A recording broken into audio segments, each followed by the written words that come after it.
Welcome to our channel. Today we how to improve sales tracking with Pipedrive, quick tutorial step by step clearly.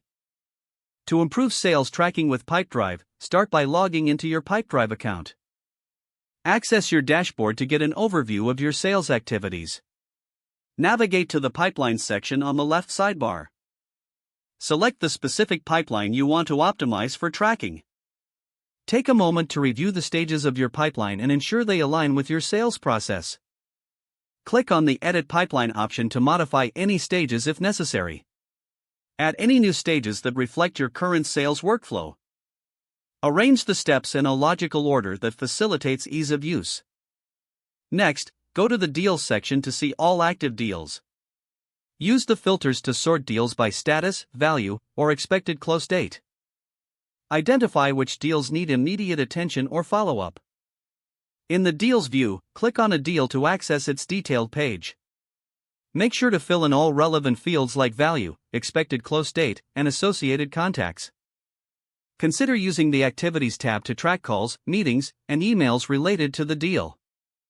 Set reminders for follow-ups directly within the deal page. Explore the Reports section to gain insights into your sales performance. Use these reports to identify trends and areas for improvement.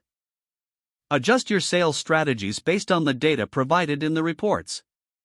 Regularly update your deals and notes to maintain accurate tracking.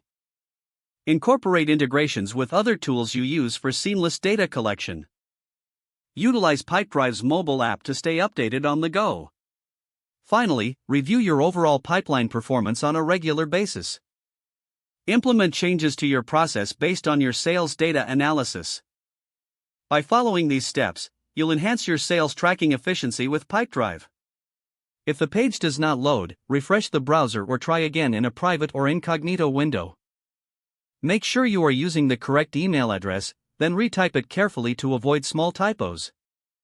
If your password is not accepted, use the reset option and create a new strong password you can remember. Check your spam folder for verification or security emails, then complete any requested confirmation steps. Don't forget to like this video and subscribe to our channel for more step-by-step tech guides.